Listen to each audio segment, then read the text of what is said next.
Well, when I was in high school, Boston Globe columnist George Fraser said he never wanted to meet politicians because he was afraid he might like them. And then he wouldn't be objective in writing about them. And I knew when I was in high school and I read that column, I knew George Fraser was right when I read that. George Fraser was an elegant prose stylist and sometimes profound thinker who grew up in a Boston Irish neighborhood like mine, went to public school, and made his way to Harvard College, where he followed the advice of poet laureate Robert Frost, the advice that Robert Frost gave to John Kennedy, which was, quote, "Be more Irish than Harvard." I knew Robert Frost was right, too, when I read that. What he was saying was, empathy is more valuable than expertise, because empathy cannot be taught in classrooms. George Fraser was right to believe that he wasn't strong enough to suppress his empathy for those three Kennedy brother politicians that he was covering in those days in the Boston Globe, if he had gotten to know them well. Many reporters were not as strict as George Fraser about keeping their distance from politicians. The legendary anchorman of the era, Walter Cronkite, befriended John Fitzgerald Kennedy and had to fight back tears on the afternoon of November 22nd, 1963, when Walter Cronkite made this announcement to the nation. From Dallas, Texas, the flash, apparently official, President Kennedy died at 1 p.m. Central Standard Time, 2 o'clock Eastern Standard Time, some 38 minutes ago.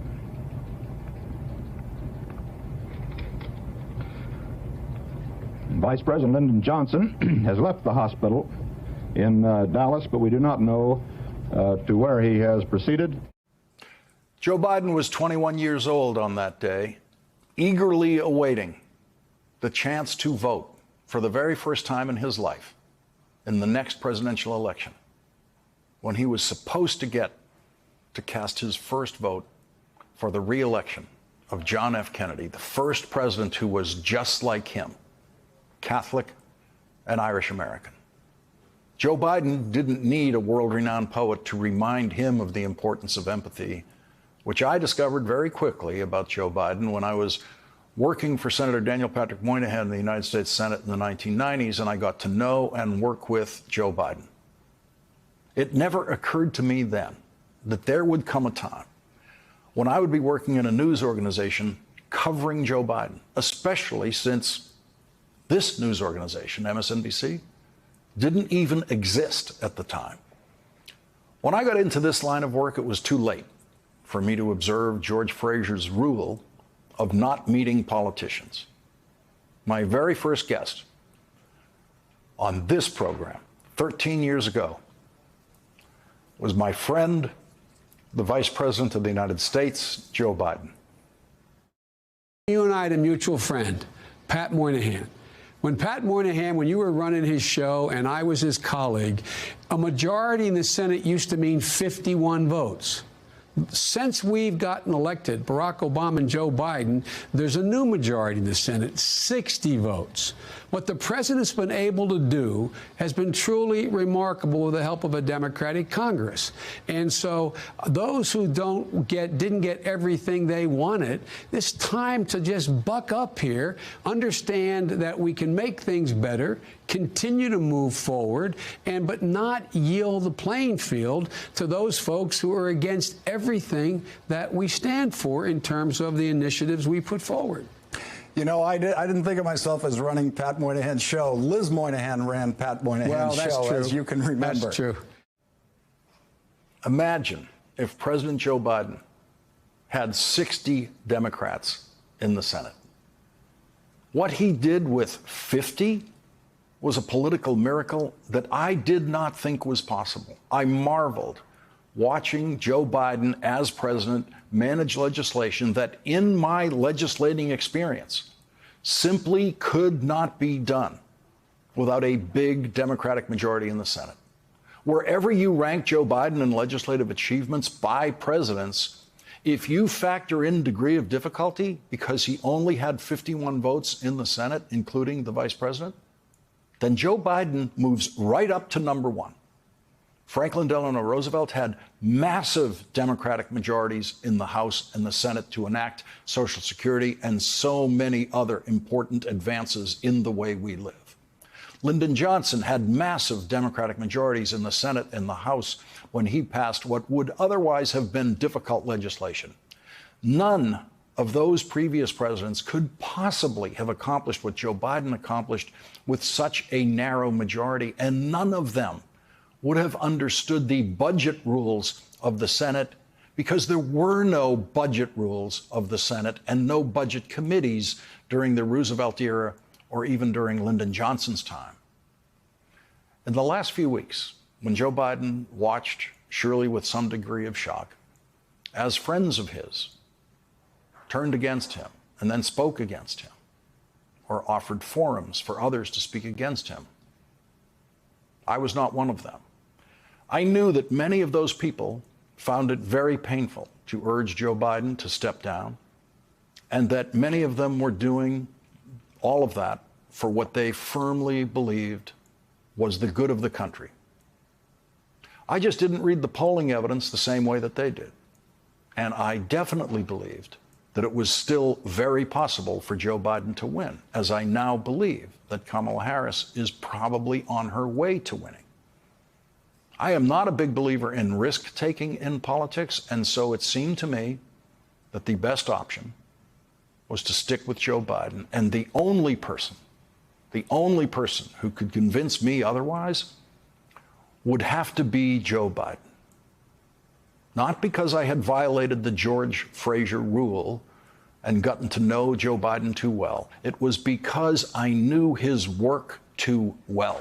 I knew the degree of difficulty that he had overcome. I knew how masterfully he united the NATO alliance to resist Vladimir Putin's war on Ukraine. And I knew how he kept winning seemingly impossible legislative victories. And I knew that President Franklin Delano Roosevelt was in much worse condition than Joe Biden. In FDR's re-election campaign in the middle of World War II, while he was secretly developing an atomic bomb and serving as the greatest commander-in-chief in American war history. Franklin Roosevelt was in rapidly failing health then, on his way to dying, 82 days after Inauguration Day, and still doing the job of the presidency better than anyone had ever done it. And I knew, and publicly insisted for many, many years, that so-called presidential debates have absolutely nothing to do with the real job of the president. So I wasn't panicked by Joe Biden's senior moments in the so-called debate, especially when he gave a very strong campaign speech the very next day, which much of the media ignored. And then I watched President Biden give the best televised presidential press conference on foreign policy in history after the NATO summit. That was the most challenging televised cognitive test you could ever want to see. I said repeatedly on this program that we were covering the campaign one day at a time and ignoring the guessing games about what was going to happen tomorrow. And so today, Vice President Kamala Harris is now the new Democratic candidate for president, well on her way to her party's nomination in place of Joe Biden. Today, at campaign headquarters in Delaware, the vice president's husband became the first person to introduce the new presidential candidate. We have an amazing team. You have done an amazing job, and you're going to continue to do that so we can elect Kamala Harris as the next president of the United States of America. So let's hear it for Kamala Harris.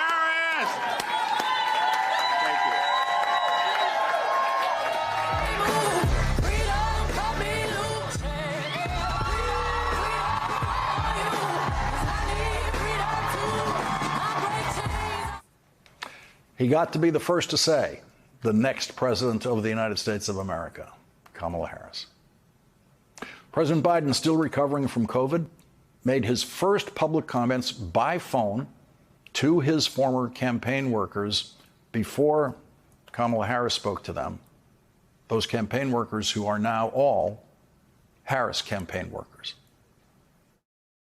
Julie, if I didn't have COVID, I'd be sitting there with you, standing there with you. I'm so proud of what you've all done.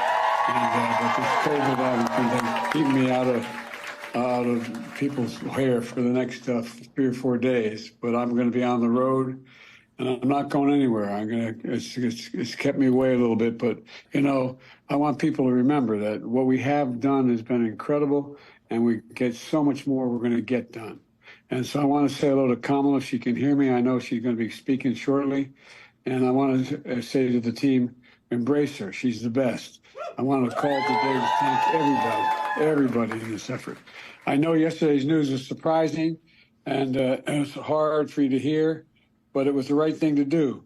I know it's hard because you poured your heart and soul into me to help us win this thing, help me get this nomination, help me win the nomination, and then go on to win the presidency.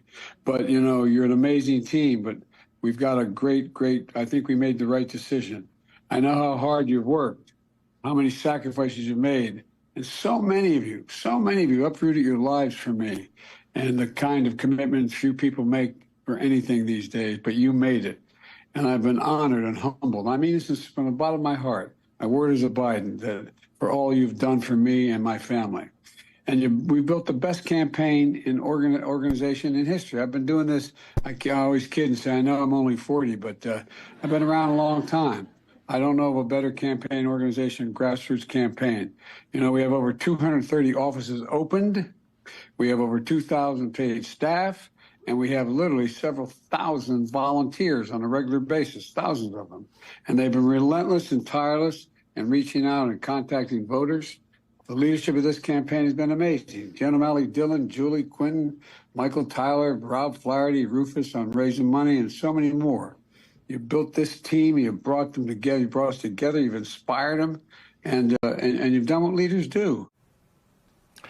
And the New York Times is reporting at this moment that Kamala Harris has secured the backing of a majority of the delegates needed to win the Democratic nomination for president.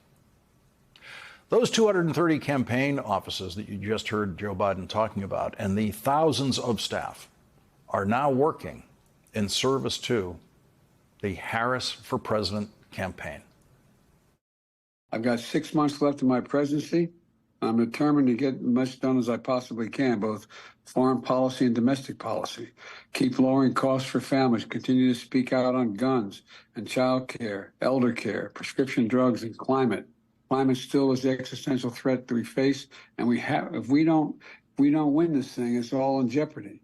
And we got to keep working for an end to the war in Gaza. I'll be working very closely with the Israelis and with the Palestinians to try to work out how we can get the Gaza war to end and Middle East peace and get all those hostages home. I think we're on the verge of being able to do that. And we got to keep our alliances together. It's critically important. It took a while for me to build these alliances. Most of these my colleagues have acknowledged that, but it's critically important for our safety and security. And I know I'll be doing whatever Kamala wants me or needs me to do in addition. So let me be real clear. We're still fighting in this fight together. I'm not going anywhere. And I want you to know you've always had my back, and I promise you, I will always have your back. And I'm anxious for you all to hear from Kamala. So thank you, Julie. You're the best.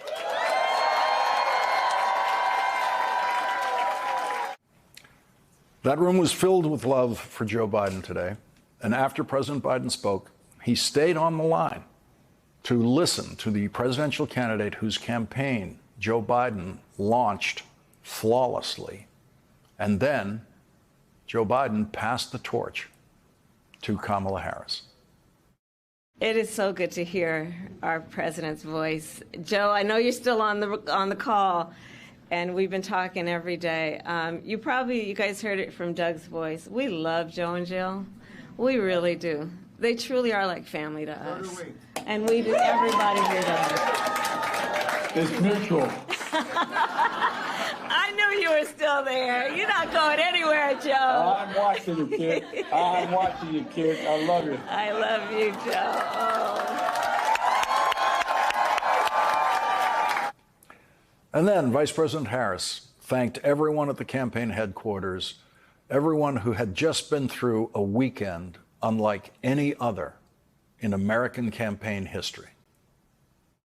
I want to thank all of you and those who are joining from offices across our nation. So Doug and I wanted to stop by today to thank everybody and to express just what we know to be true. You all have been working so hard. The people in this office have been working so hard. And you have given so much of yourselves, long days and nights, what you are sacrificing in terms of the time you could be spending with other friends and other family. And you're giving yourselves to our country because you love our country and you love Joe and you love me, and we know that. And so today, just right after Joe made his announcement, it was important for me to continue with his role of leadership in this office, of like him, who has said for many, many, many months, and I say it today, thank you all so very much for what you are doing and what you will continue to do. So let's applaud the team.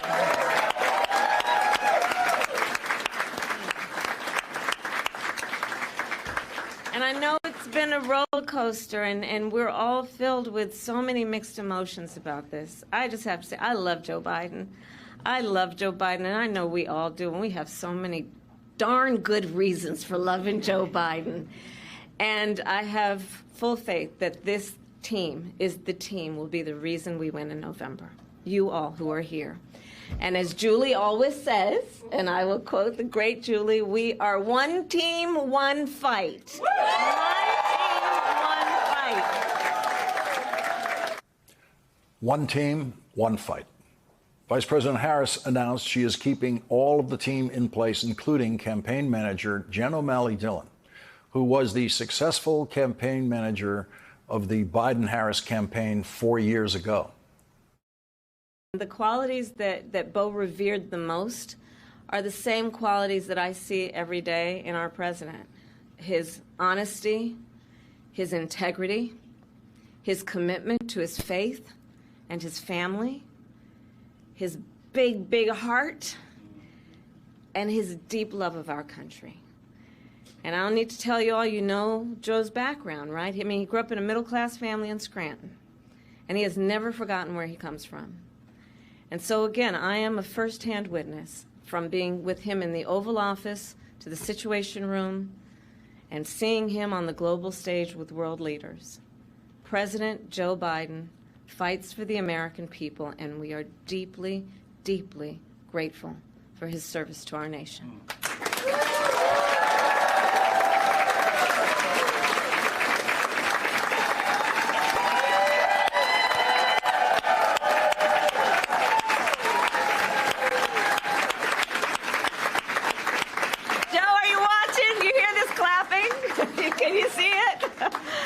I'm watching. I'm watching. I knew it. We love you, Joe. You're the best, kid. And let us be very clear, Joe is not done. Far from it. He knows there is still more work to do, and our nation will continue to praise his bold and visionary leadership as president. Thank you, Joe. Thank you. And it is my great honor to have Joe's endorsement in this race. You sure do. And it is my intention to go out and earn this nomination and to win.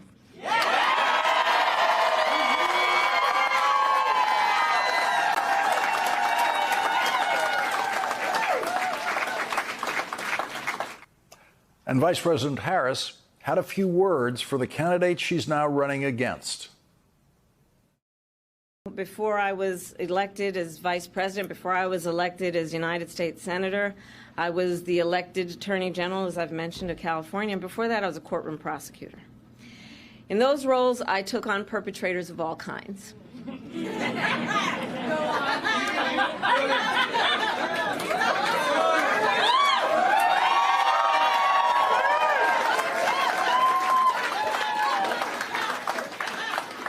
Predators who abused women, fraudsters who ripped off consumers, cheaters who broke the rules for their own gain.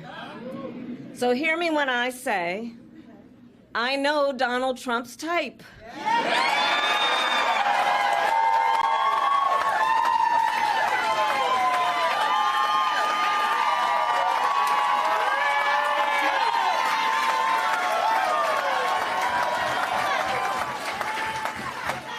And in this campaign, I will proudly put my record against his.